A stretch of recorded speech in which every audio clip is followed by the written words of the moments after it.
એકલી કથા નહીં, એટલું ધાર્મિક શિક્ષણ નહીં. હું તો ત્યાં સુધી કહું છું, સંસ્કાર અને સજ્જનતા જે છે એ જ કથા છે. કારણ કે રામ અને કૃષ્ણ એક તો મને તમને શીખવી ગયા, બીજું શું શીખ્યા? After all end of the day તમે જુઓ, તમે કોઈ પણ પુસ્તક ધાર્મિક વાંચો, એની અંદર સંસ્કાર પડ્યા છે. એ જ કહેવા મને તમને માંગે. મારો રામ સાહેબ, એ રામ રાજ્યની સ્થાપના તો ક્યારની થઈ ગઈ હતી. એ રામ જંગલમાં ગયા એ પહેલા રામ રાજ્યની સ્થાપના. સાહેબ તમે જુઓ તો ખરા, જ્યારે આ આખું નિર્માણ નક્કી હતું, બધું જ નક્કી હતું. ભગવાનને બધી ખબર નહીં હોય એવું નહીં, બીકોઝ અવતારી પુરુષ થઈને આવેલો એ વ્યક્તિ, એ મહાપુરુષ ભગવાન રામ. પણ સાંભળો એની કથા. સૌથી વાલી કોઈ ભગવાનને, રામને વાલી હોય તે કઈ. એક દિવસ થયું એવું, ભગવાન શ્રી રામ કઈના ઘરે ગયા, એના દ્વાર ખખડાવ્યા. કઈએ દરવાજો કાઢ્યો. બેટા રામ, હામાં આજે ઘટના કહું છું, સંતોએ સૂક્ષ્મ રીતે શોધી કાઢ્યું. સંતોના વિચાર છે કે આવું બન્યું હોવું જોઈએ ને આપણે અનુમોદન આપીએ એને વાતને સત્ય માનીએ એવું એવી વાત છે. દરવાજો ઉગાડ્યો, રામ દેખાણા. બેટા રામ, હા માં, શું કામ આવું થયું? આવો. અંદર પધાર્યા રામ. રામે કહ્યું, માં એક વાત કરવા આવ્યો છું. શું? આપણા બે વચ્ચે જ આ રહેવી જોઈએ. માએ કહ્યું, બેટા એવી તો કઈ વાત છે જેનાથી તારે છુપાવી રહસ્ય રાખવું? શું? માં આજે તારી પાસે માંગવા આવ્યો છે. કઈ કહે છે, બેટા મારી પાસે માંગવા જેવું? આપણે તારી અન્ય માં છે જ ના, એની પાસે પણ મારા કરતા વધારે એકથી ત્યાગ તો તમે જુઓ. માં એક વાત પૂછું, શું તું મને બહુ પ્રેમ કરે છે? કઈએ કહ્યું, બેટા કોઈ શક છે તને? ના માં, એટલા માટે જ વાત કરું છું. હું આજે તારી પાસે જે માંગુ છું ને એ તારે આપવું હોય તો મને કે. બેટા તું કે છે એમાં આપું, ચાલ બોલ. માં તારે કલંક લેવાનું છે. ધડાકું કર્યો રામે. કઈ કે બેટા કલંક લેવાનું મને કઈ વાત સમજાણી નહીં, તું મને વાત કર. ત્યારે ભગવાન રામે કહ્યું કે માં અવતારી થઈને આવ્યો, દેવોનું કામ કરવા માટે આવ્યો. આ નંદક વનને પવિત્ર કરવા માટે આવ્યો છું, દેવોનું કામ કરવા. અને માં તું નહીં હોય તો આ કામ નહીં થાય. કઈ કે છે કે આ બધું ગોળ વાત ના કર, સાચું કે શું છે? ત્યારે રામે કહ્યું કે તારી પાસે પિતાજીના જે 2 વરદાન પડ્યા છે એમાંથી તારે માંગવાના છે 2 વરદાન. અને એ માંગવાના એ છે કે મને વન મળે 14 વર્ષનું. ત્યાં સુધી વાંધો નહીં, પણ ભરતને ગાડી મળે એમ કહ્યું. ત્યારે કઈએ ના કહ્યું, બેટા આ વસ્તુ નહીં બની શકે. કેમ? બેટા આપણા નિયમ છે, જ્યેષ્ઠ પુત્ર જે હોય, જે મોટો દીકરો હોય એને જ ગાડી મળે. અને ત્યાં રામના શબ્દ સાંભળો થાય કે માં આવું કેવું? મારે આ પરંપરા પણ તોડવી છે. ભગવાન રામે 2 પરંપરા તોડી. એક તો એવું કે જ્યેષ્ઠ પુત્રને ગાડી મળે એવું નહીં, કોઈને પણ લાયક હોય તો નાનાને પણ મળી શકે, એક એ તોડ્યું. અને બીજું એક પત્ની વર્તા. દશરથ મારા પિતાજીને 3 પત્ની હતી, પણ ત્યાંથી રામના જન્મ પછી તમે જોયું પત્ની વર્તા. આ 2 સંસ્કાર આવી ગયા. સાહેબ માં બસ આટલું કરવાનું તારે. ના શક્ય થઈ અને કૈકેયીએ હા પાડી છે. અને પછી સાહેબ આ ઘટના આખી ગતિ એ દશરથજી પાસે વરદાન લીધા. આ બધું જ બરાબર હતું, પણ જ્યારે વનમાં જવાની વાત આવી ને, જેવા વૈકલ પહેરીને વનમાં જવા માટે નીકળ્યા, પાછું ફરીને રામે કૈકેયીની સામે જોયું. અને ત્યારે રામની આંખમાં 2 આંસુ હતા.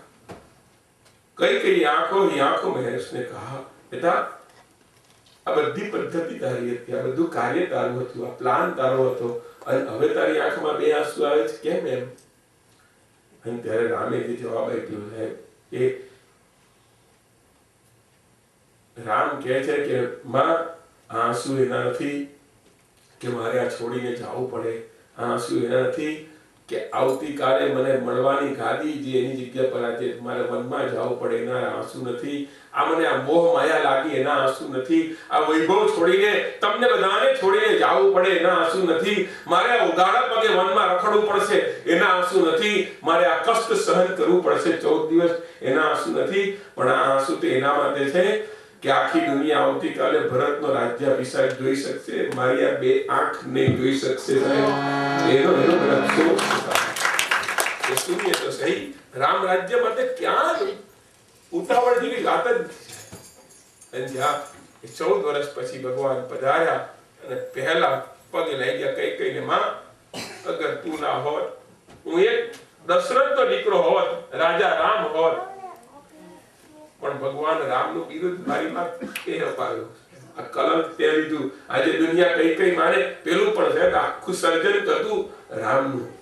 એટલે તો ઘણી વખત તમે જુઓ એની એક ત્યાગની મૂર્તિ. આખું રામાયણ તમે ખોલો તો એક પછી એક ત્યાગ, એક પછી એક ત્યાગ.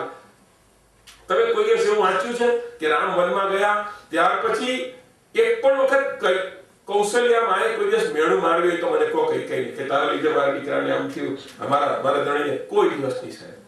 જ્યારે રામ કૌશલ્યા મા પાસે આવ્યા અને કૌશલ્યાને આખી ઘટનાની વાત કરી અને કહ્યું છે કે મારે વનમાં જવાનું છે અને માં, ત્યારે સાહેબ જે કૌશલ્યાએ જે કહ્યું, દૂધ તો આને કહેવાય. અરે કૌશલ્યાએ કહ્યું, બેટા મા બાપની જે ઈચ્છા હોય ને એ પૂરી કરે એ દીકરો કહે છે. કઈ કઈએ તને જે કહ્યું હશે, બાપુજીએ તને જે કહ્યું હશે, દશરથ રાજાએ જે કહ્યું હશે એ બહુ વિચારીને કહ્યું હશે, એમને નહીં કર્યા આપણે. બાકી બીજી માં હોત તો ક્યાંનું ક્યાં લઈ ગયો હોત. પણ એક જણ ત્યાં સાહેબ ભગવાન રામને વનમાં જવા માટે મળવા માટે પણ પછી વન આપ્યું કોણ? કઈ કઈ એમ કહેવાય તો પણ 3 રાણી ગઈ હતી ને. આની પાછળ કઈ કઈ ને રામ એકલા જાણે આખી ઘટના સાહેબ. કઈ કઈએ જેટલું કલંક લીધું એવું કોઈ નથી લીધું સાહેબ. ઇસીલિએ કોઈને પણ અપરાધી ઠેરવીએ ના એ પહેલા બહુ જ વિચાર કરવો. કોઈ વખત આપણે ઊંધા પડીએ એમાં અને ત્યારે કોઈ બચાવવા નહીં આવે, સમજી લેજો.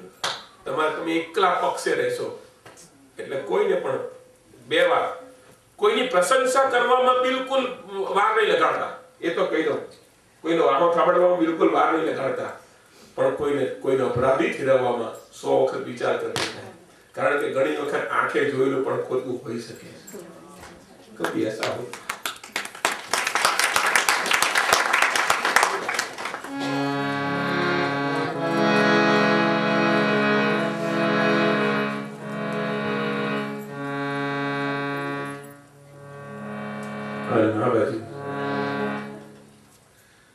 પ્રતાપ સિંહ જ્યાં પગે લાગવા આવે અને ત્યાં વાત કરી કે મારે 21 દિવસ સુધી ડંખોને કહ્યું, હા પેલા તપસ્વીએ કહ્યું 21 દિવસ સુધી ઓમ નમઃ શિવાયના જાપ કરવા છે. એક કામ કરીશ શું કે 21 દિવસ હું સવારે સૂર્યોદયથી સૂર્યાસ્ત સુધી 21 દિવસ ઓમ નમઃ શિવાયનું નામ લઉં, પણ વચ્ચે વચ્ચે મારે શૌચ ક્રિયા કરવા જવું પડે. એ જે ક્રિયા કરવા શરીર ધર્મ છે એટલે શૌચ ક્રિયા કરવા જેટલી વખત જાઉં, 1 વખત 2 વખત, એટલી વખત તું મારી આ તૂટતી કડી બને તો સાંકળ બને તો મારું કામ થાય. અને ત્યાં જ અપ્રતાપની ધર્મપત્ની કમળા પણ આવી. કમળાએ કહ્યું કે મારા પતિને હું પણ સહાય કરીશ. સાહેબ સમજી લેજો, ધર્મની અંદર જ્યારે પત્નીઓ મેળ પડે ત્યારે જ ધર્મરથ બને. એકલાનું કામ નહીં. એકલો જલારામ થાકી ગયા હોત, એકલો નરસૈયો થાકી ગયો હોત, એકલો બોડાણો થાકી ગયો હોત, જો ધર્મપત્ની, એટલે તો એની પાછળ ધર્મ શબ્દ લગાડવામાં આવે. આ ધર્મરથ કહેવાય. સંસારનો જે રથ છે એ ધર્મરથ હોવો જોઈએ. 2 પૈડા હરખા હોવા જોઈએ. વિચારથી 2 રથના પૈડા હરખા હોવા જોઈએ સાહેબ. એટલે જન્માક્ષર નહીં મળે તો ચિંતા નહીં કરતા, મનના અક્ષર મળવા જોઈએ સાહેબ. આ મનના અક્ષર મળે તો પછી જન્માક્ષર કઈ વસા મળે નહીં મળે. ઘણી વખત તો બધાના વસા મળતા હોય, એક મળતા હોય તોય છૂટા છેડા થઈ જાય 5 વર્ષ. ને જેના નથી મળતા એના સાહેબ જન્મ ન બને. કેમ? મનના અક્ષર મળ્યા છે. નાનક ભૈયા ગ્રહ છે એટલે જન્માક્ષર જોડવાનું બંધ નથી કરતા, નહીં તો મહારાજનું આવી બને. જોડાવો, શ્રદ્ધાથી જોડાવો. તું મારી સાથે કે છે ને પ્રતાપની સાથે કમળા જોડાયા છે. 21 દિવસના ઓમ નમઃ શિવાયના જાપની અંદર જેટલી વખત શૌચ ક્રિયા કરવા માટે આ તપસ્વી જાય છે એટલી વખત આ ધર્મપત્નીની સાથે પ્રતાપ ભગવાનનું નામ સ્મરણ કરે છે. नमामि शंकर भवानी शंकर उमा महेश्वर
જે વિદ્યા જે હતી એ તપસ્વીને પ્રદાન કરી છે અને તપસ્વીએ પણ હોશિયારીથી કહ્યું છે કે ભાઈ મને જે પ્રદાન થઈ એ મારા આ ભગતને પણ હું આપું અને એ વિદ્યા જે તપસ્વીને મળી હતી એ પ્રતાપને પણ લખીને આપી કે આ વિદ્યા છે તારા ધારેલા કામ થશે તું જે ધારશે એ કામ થશે એ હું તને વિદ્યા પ્રદાન કરું છું વિદ્યા પ્રદાન થઈ છે અને કમળા અને પ્રતાપસિંહ ખુશ થયા ઘરે ગયા બને છે એવું કે પાટણના રાજાનો સુબો ભદ્રસિંહ સોલંકીએ સોમનાથના દર્શન કરવા માટે નીકળ્યો પાટણના રાજાનો સુબો રાજા નહીં રાજાનો સુબો એ દર્શન કરવા કોના ગયા સોમનાથના અને વચ્ચે આ સ્થળ આવ્યું ડંકપુરી અને ડાકોર સોમનાથ ની કથા પણ બહુ સરસ છે કઈ દઉં આજે યાર આજે મહાદેવ બહુ યાદ આવે છે પૃથ્વીનો દીકરો ચંદ્ર પૃથ્વીનો દીકરો સુંદર બ્યુટીફુલ બ્યુટીફુલ તો પુરુષ માટે નહીં વપરાય handsome very handsome he was very handsome not now બહુ સુંદર હતો એને રૂપનું અભિમાન હતું બહુ સુંદર કે મારું રૂપ આમ ને તેમ ને ઘણાને હોય એવું અભિમાનના બહુ બધા પ્રકાર હોય કોઈને પદનું હોય કોઈને પૈસાનું હોય કોઈને રૂપનું હોય કોઈને જ્ઞાનનું હોય બધા બધી જાતના તો આને શેનું હતું રૂપનું કે બહુ સુંદર દેખાવ અને દક્ષ પ્રજાપતિ અને સતી ના પિતા સતીએ કોણ પાર્વતીનો આગલો જન્મ સતી અને સતીના પિતા દક્ષ પ્રજાપતિ આ દક્ષ પ્રજાપતિને 27 કન્યા હતી દીકરી કેટલી હતી આ 27 ચંદ્ર જોડે પરણાવી 30 કન્યા બોલો 27 કોની જોડે ચંદ્ર જોડે પરણાવી ચંદ્ર વિચાર કરો લોકોને એક નથી મળતી અને હોલસેલમાં મળી પણ મારે પણ એને સાચવવી પેલો નહીં પેલો કથિયારો જંગલના રાહે જાતો ત્યારમાં કુહાડી હતી તે કુવામાં કુહાડી પડી પછી એને ભગવાનને કહ્યું કે ભગવાન આ કુહાડી પડી ભગવાન આવ્યા ભગવાન વિચાર કરે કે આને જાવ પ્રેમી છે સારો છે એટલે અંદર ગયા અને સોનાની કુહાડી લઈને આવ્યા અને ભગવાને કહ્યું કે બોલ આ તારી કુહાડી કે ના it's not belongs to me એવું જ કહેવાય મને આવડી ગયું ખરું ઇંગ્લિશ તમને પણ આવડી જશે જો અહીંયા 6 મહિના રહું તો ગુજરાતી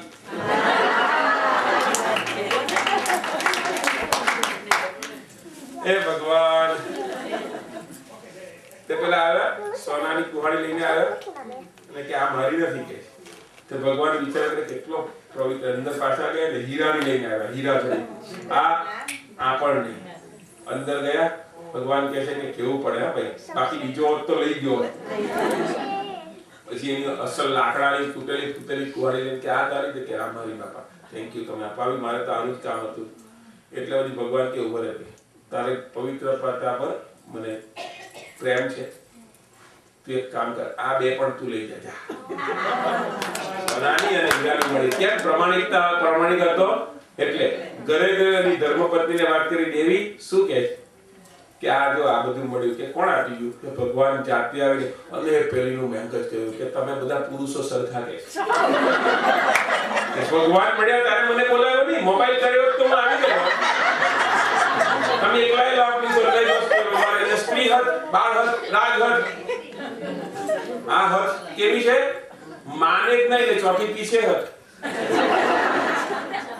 આ તો માને પેલી કે બસ મને ભગવાન જોઈએ, દેખાવા જોઈએ. તમે પહેલા મને કહો ક્યાં ગયા હતા? તે પેલા લઈને આવી બિચારી. પેલો લાયો બિચારો કે છે કે જો આમ કે આ જગ્યા આ કૂવો છે, એની અંદર આ છે ને આમ કુહાડી આમ કરીને પડી, તો પેલી વાંકી વળીને જો એ જ પડી. પાછો ભગવાને ભગવાન પાછા આવો કે છે કેમ તું પડી? આ ઉંમરે કેમ બીજું ઓઢવા જવું? તમને જોવામાં જ પડી છે. ભગવાન આવ્યા અને અંદર ગયા. ભગવાને પાછી પરીક્ષા શરૂ કરી. એક ઐશ્વર્યવાન સુંદર સ્ત્રીને લઈને આવ્યા કે આ તારી તરફ કે આ મારી. એટલે ભગવાન કે છે અલ્યા સોનામાં નહીં લોભાયો, હીરામાં ને ચામડામાં લોભાયો. ત્યારે પેલા બહુ સરસ કહ્યું કે પેલા કથિયારાએ કહ્યું કે બાપજી એમને નથી લોભાયો. હું ના કહું એટલે પાછા તમે અંદર જાઓ, આનથી પણ સુંદર કન્યા લઈને આવો. પાછો હું ના કહું એટલે મારી વાળી લઈને આવો, અને હું લઈને જતો હું ત્યારે તમે એમ કહો કે આ બે પણ.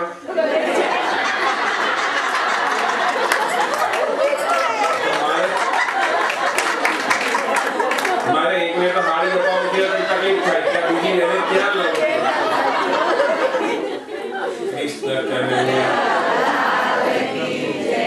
તે અને 27 કન્યા ચંદ્રને પરણાવી છે. ચંદ્રનો પરિવાર સુંદર રીતે ચાલી રહ્યો છે, સંસાર સુંદર રીતે ચાલી રહ્યો છે. એવામાં એક દિવસ એવું બન્યું, આ 27 કન્યામાંથી એક કન્યાનું નામ હતું રોહિણી. તમને ખબર રોહિણી નક્ષત્ર? એના પરથી નામ પડેલું. ભગવાન બાલકૃષ્ણનો જન્મ રોહિણી નક્ષત્રમાં થયો. આજની તારીખમાં મહારાષ્ટ્ર, મુંબઈની અંદર ઘણા લોકો એવું માને છે. એટલે ઉત્સવ પણ આપણે આઠમને દિવસે ઉજવીએ ને, એ લોકો સાતમને દિવસે રોહિણી નક્ષત્રમાં ઉજવે. ત્યાં રોહિણી વધારે વાલી અને ચંદ્રને. બાકીની 26 કન્યા જે હતી એને ઓછો પ્રેમ કરવા લાગ્યા ચંદ્ર. એટલે બાકીની 26 બધી સુંદર હતી, ગુણવાન, દેખાવડી. ઘરે ગઈ દક્ષ પ્રજાપતિને કહ્યું બાપુજી કહે છે કે આ તમારા જમાઈ તો જો કે શું પેલી રોહિણીને પ્રેમ કરે. અમને લોકોને જાણે માનીતી ને અણમાનીતી એવું કરે છે, કેમ કરીએ?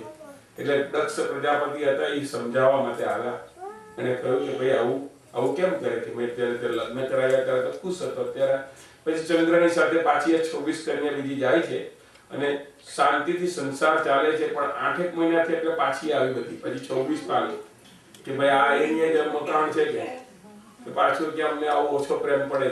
એટલે પછી દક્ષ પ્રજાપતિ ત્યાં જાય છે ચંદ્ર પાસે અને શ્રાપ આપ્યો કે તું ઓછો વધતો પ્રેમ કરે છે મારી આ કન્યાઓને, મારે તારી સ્ત્રી કહેવાય. જ્યાં તને શ્રાપ આપું છું, તું પણ એક ધારો રહેશે નહીં, ઓછો વધતો રહેશે. તું વધશે અને ઘટશે. જ્યાં તને શ્રાપ. અને બીજો શ્રાપ આપ્યો સાંભળો કે તને ક્ષય રોગ થશે, એટલે કે ટીબી.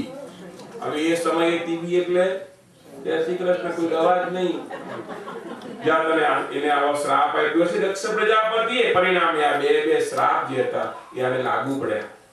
એક શ્રાપ તો તમે જાણો છો કયો લાગુ પડ્યો કે અમાસ થી લઈને પૂનમે ચડવાનું અને પૂનમ થી લઈને, એટલે કે તને અભિમાન નહીં આવે કે તું બહુ આમ હતો ને તેમાં તારું અભિમાન તોડવા માટે આ શ્રાપ. અને બીજો કે તે આ કર્યું છે કૃત્ય, પરિણામે તને ક્ષય રોગ થશે. અને ક્ષય રોગ જ્યારે થયો ત્યારે બ્રહ્માજી પાસે ચંદ્ર ગયો. એને કહ્યું કે દેવ બાપા બચાવો, શું કરીએ? અને ત્યારે બ્રહ્માજીએ કહ્યું કે એક જ રસ્તો છે આનો, કે પ્રભાસ નામના ક્ષેત્રમાં જાઓ. શું કે પ્રભાસ પાટણ કહેવાય ને, પ્રભાસ નામના ક્ષેત્રમાં જાઓ અને ત્યાં જઈ અને પાર્થિવ લિંગની પૂજા 6 મહિના જો તમે કરો તો તમારો રોગ સારો થાય. એટલે સોમનાથમાં આવ્યા છે ચંદ્ર અને સોમનાથમાં આવી પાર્થિવ લિંગની પૂજા, ઓમ નમઃ શિવાયના જાપ તથા મહામૃત્યુંજયના જાપ જ્યાં જાપ્યા છે, પરિણામે થઈ જ્યોતિ સ્વરૂપે ભગવાન મહાદેવ ત્યાં પ્રગટ થયા છે. બોલો શંકર ભગવાન કી જય. અને જ્યાં દેવ પ્રગટ થયા અને ભગવાને કહ્યું કે તારો રોગ તો હું મટાડું. પછી ચંદ્રએ કહ્યું કે રોગ મટાડો પણ પેલું પણ મટાડો, વધતા ઘટતા વાળું. તો કે એ નહીં મટે, એક મટાડ્યું પણ પેલું તો રહેવાનું જ. અને એનું કારણ એ છે કે તારું અભિમાન તને એમ નહીં થાય કે હું બહુ મોટો ને બહુ નાનો, એટલે તારું અભિમાન ખાળવા માટે એટલે એ શ્રાપ તારો રહેશે. આજની તારીખમાં રહ્યો. બીજી વાત એ કહી કે જ્યારે એનો ક્ષય રોગ સારો થયો અને ત્યાર પછી પણ મહાદેવે કહ્યું કે તમારે જે માંગવું હોય તે માંગ. અને ત્યારે ચંદ્રએ કહ્યું કે મારો રોગ સારો થયો, તમે જ્યોતિ રૂપે અહીંયા પ્રગટ્યા, તો જ્યોતિર્લિંગ રૂપે પણ તમે અહીંયા જ રહો. અને ભગવાન આ 12 જ્યોતિર્લિંગમાં સોમનાથનું સૌરાષ્ટ્રે સોમનાથમ ચ, આ પહેલા નંબરનું જ્યોતિર્લિંગ એ આવી રીતે ત્યાં પછી ભગવાન મહાદેવ રહ્યા. અને એમ કહેવાય છે કોઈને આ પ્રકારનો રોગ થયો હોય તો ત્યાં જાય તો રોગનું નિવારણ થાય. આ સોમનાથના દર્શન કરવા માટે ભદ્રસિંહ જે પાટણનો રાજાનો સુબો જે હતો એ જાય છે. રસ્તામાં પ્રતાપસિંહનું પેલું ઘર આવે છે, ત્યાં ગયા. પ્રતાપસિંહને જ્યાં જોયા છે, પ્રતાપસિંહ સાથે થોડી ચર્ચા કરી અને પછી આનંદ પામ્યા. વાતમાં ને વાતમાં એવી મિત્રતા થઈ અને ભદ્રસિંહે પ્રતાપસિંહને કહ્યું કે તું પાટણ આવ અને રાજ્યમાં નોકરી અપાઈ દઉં કે અહીંયા બધી મગજમારી તારે બંધ થાય. એટલે આને કહ્યું કે ભાઈ મારે તો હું જે જગ્યા પર ખેતરમાં કામ કરું છું, પ્રતાપસિંહે કહ્યું ખેડૂતને હું દગો નહીં દઉં, જ્યાં સુધી એને મારા જેવો કોઈ માણસ નહીં મળે ત્યાં સુધી હું નહીં આવું. પછી કહે છે કે એને એવો માણસ પણ મળી ગયો અને એને મૂકી અને એકલો પ્રતાપ પાટણ જાય છે. અને ત્યાં એને રાજ્યમાં સારામાં સારી આ પ્રતાપને નોકરી મળે છે. અને જેવી નોકરી મળી એટલે પછી એની ધર્મપત્ની જે કમળા હતી એને પણ એને પાટણમાં બોલાવી લીધી અને પરિવાર અનુસાર રીતે ચાલવા લાગ્યો. એક દિવસ આ પ્રતાપ ઘોડો લઈ અને નીકળે છે અને ત્યાં જ એને પેલી એક જગ્યા પર જાય ત્યાં આસોપાલવનું ઝાડ જોયું. જેવું આસોપાલવનું ઝાડ જોયું ત્યાં પેલી વિદ્યા યાદ આવી એને પ્રતાપને કે પેલા સંતે જે આપી હતી ને, અને વિદ્યામાં ચિઠ્ઠીમાં લખ્યું હતું કે આ આસોપાલવના ઝાડની પાસે કંઈક છે. હવે આગળ જે વિદ્યા છે ને રહસ્ય ભરી વાણીથી લખેલી, આસોપાલવ વાંચાયું પણ પછી ખબર નહીં પડી. એટલે પછી આ વિચાર કરે કે હવે મારે કોને કહેવું. અને એમાં પેલા સંતે કહ્યું હતું તપસ્વીએ કે આ વિદ્યાનો સદુપયોગ તું એકલો જ કરી શકશે, તારે કોઈને વાત કરવાની નહીં, અને જો વાત કરશે તો તારો નાશ થશે. હવે આ વાતને વિસરી ગયો, ભૂલી ગયો. પરિણામે આ બહુ વિચાર કરે કે કોને બતાવું. પછી એને વિચાર આવ્યો કે લાવ મારો વજીર બહુ હોશિયાર છે, એને બતાડું. તો આ વજીરને આ વંચાવ્યું, વજીરે શોધી કાઢ્યું. એને કહ્યું કે ચાલ આમાં તો બહુ રહસ્ય લઈ ગયું છે. એટલે બીજે દિવસે આસોપાલવના ઝાડ પાસે આવ્યા અને ચિઠ્ઠી જ્યાં વાંચી અને એમાં લખ્યું કે આસોપાલવના ઝાડ પાસે અમુક જગ્યા પર ખોદાણ કરવાથી અંદરથી ચરુ નીકળશે. અને જેઓ પેલા લોકોએ ખોદાણ જ્યાં કર્યું છે અને ત્યાંથી અંદરથી શું નીકળ્યું? સોનું ને ચાંદી ને રૂપું ને આ બધું નીકળ્યું. અંદર જેવા 2 જણા ઉતર્યા ત્યાં વજીર હતો ને, તો રાજકીય હોશિયાર, એને થયું કે આ બધું આના ભાગે જાય તો શું થશે. એટલે એને સીધી કટારી મારી અને પ્રતાપને ત્યાં જ રાખી અને સીધો ઉપર આવી ગયો, પથ્થર ઢાંકી દીધો છે. ઘરે આવી અને 2-3 દિવસ થયા એટલે કમળાએ પૂછવા માટે આવે છે તો વજીરે તરત કહી દીધું કે ભાઈ એને તો ઘોડા ખરીદવા માટે બીજા દેશે મોકલ્યા છે એટલે થોડા દિવસ થાય. એટલે થોડા દિવસ તો રાહ જોઈ પછી આ કમળાથી રહેવાયું નહીં. દરમિયાનની અંદર આ કમળાને અને આ પ્રતાપને એક પુત્ર હતો, એનું નામ હતું વીરસિંહ, જે 5 વર્ષનો થયો હતો આ ઘટના દરમિયાન. હવે બને એવું કે એમાં પેલી વિદ્યાની અંદર એવું લખેલું હતું કે આનો દીકરો જે છે એ વિદ્યા બીજી બધી ઘણી બધી ચિઠ્ઠીઓ હતી વિદ્યાની અંદર. તો કે આ બીજો આનું રહસ્ય આ બીજો એનો દીકરો હશે 5 વર્ષનો, એ જ ઉકેલી શકશે, બીજાનું કામ નહીં. અને આ બાજુ બન્યું એવું છે કે આ કમળાને શંકા પડી છે. પરિણામે થઈ અને એ રાજા પાસે જાય છે. એ રાજા પાસે જાય અને કહ્યું છે કે ભાઈ આવું થયું. રાજાએ કહ્યું કે મારી પાસે નહીં, સુબા પાસે જાઓ, આ રસ્તો કાઢશે. એટલે ભદ્રસિંહ પાસે, તો ભદ્રસિંહ પાસે આ કમળા આવે છે. કમળાને વાત કરી છે ત્યારે કહ્યું કે આ કોણે કર્યું? મને બધી વિગતથી વાત કર. આ ચિઠ્ઠીની વાત કોને કોને ખબર હતી? ત્યારે કમળાએ બધી વાત કરી કે આ ચિઠ્ઠીની વાત વજીરને ખબર હતી, અને વજીરે તો કહ્યું છે કે ઘોડા ખરીદવા માટે આને પ્રતાપસિંહને મોકલ્યો છે, પણ આને શંકા પડી ભદ્રસિંહને. પરિણામે એને કહ્યું કે લાવો બીજી ચિઠ્ઠી બધી વાંચવા દે. અને બીજી ચિઠ્ઠીમાં જે લખ્યું હતું કે ભાઈ આ ચિઠ્ઠીનું રહસ્ય પેલો 5 વર્ષનો દીકરો ઉકેલી શકશે, અને આ દીકરાને રાજના દરબારમાં બધાની વચ્ચે બોલાવવામાં આવ્યો, આ વીરસિંહને. અને વીરસિંહે ત્યાં ચિઠ્ઠી ઉગાડી અને બધા રહસ્ય એક પછી એક ઘટસ્ફોટ કરવા લાગ્યા. અને ત્યાં જ પેલો વજીર કહે છે કે આ તો છોકરાને હું માનવાનું કે 5 વર્ષ પછી આ બધું કે સાચું નહીં, કારણ કે એણે એવું પણ કહ્યું કે આ વજીર જે છે એણે મારા પિતાજીનું કંઈક કર્યું છે, એવું લખાણ અંદરથી નીકળ્યું. પરિણામે થઈ અને આ ભદ્રસિંહ પેલી જગ્યા પર જાય છે.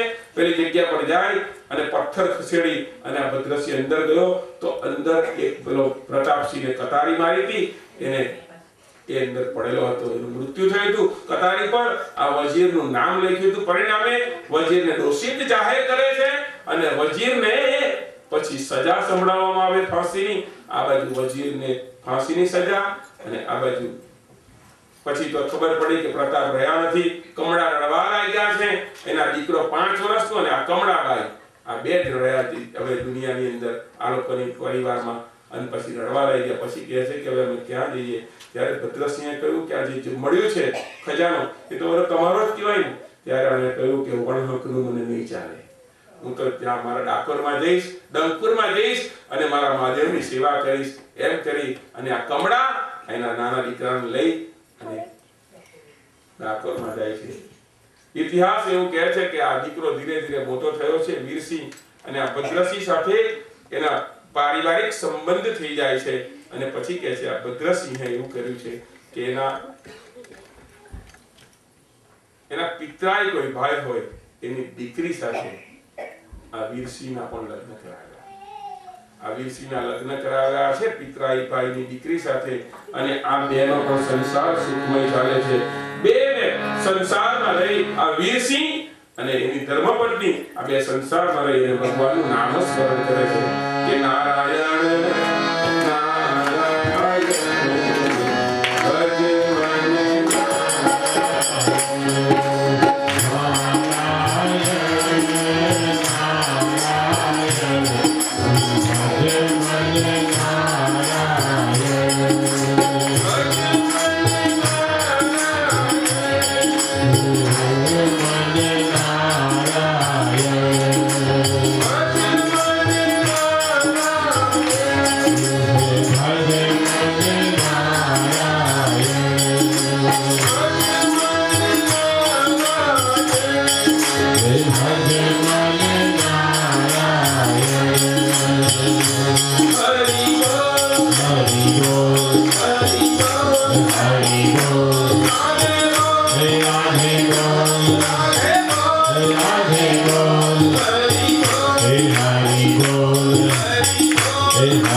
પત્ની નામ કમળા, આ બેની વચ્ચેનો એક દીકરો એનું નામ વીરસિંહ.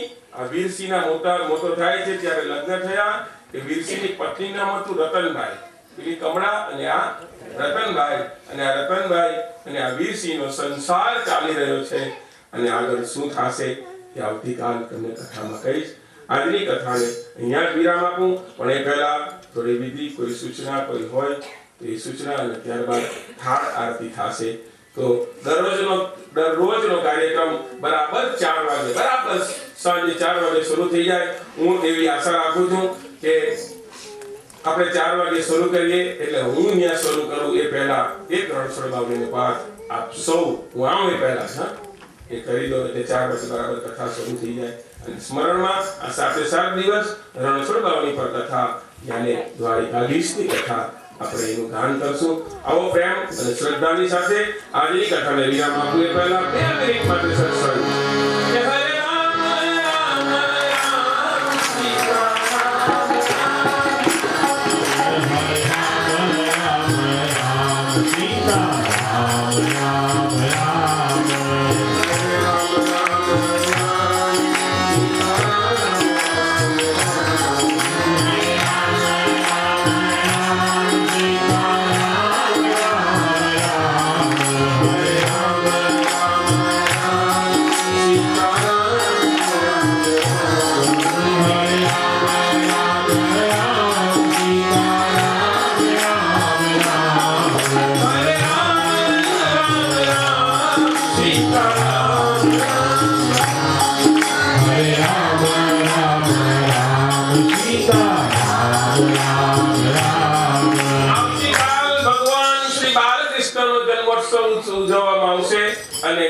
તૈયારી માટે આપ સૌને હું પ્રાર્થના કરું છું કે આપ સૌ આવતીકાલે ભગવાન શ્રી બાલકૃષ્ણનો આ કથામાં જન્મ થશે ત્યારે આપ ઉપસ્થિત રહેશો અને બધી તૈયારી વધુ સૂચના આયોજકો પાસે આપ મેળવી શકશો. આવો પ્રેમથી શ્રદ્ધાથી.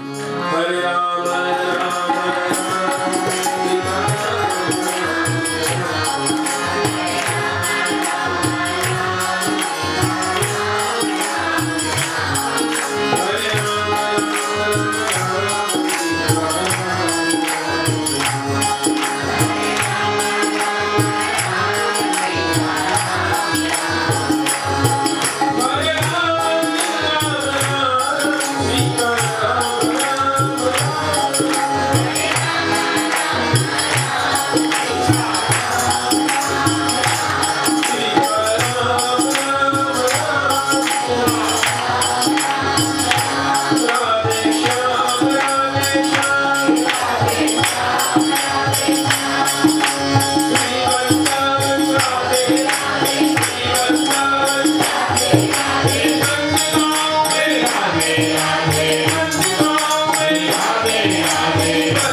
Jabe se rote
Shri Krishna Kanhaiya Lal की जय। द्वारिकाधीश कृष्ण भगवान। अम्बे माता की जय। सद्गुरुदेव की जय। संत पुनीत महाराज की जय। श्री राम भक्त प्यारे की जय। हरि ओम।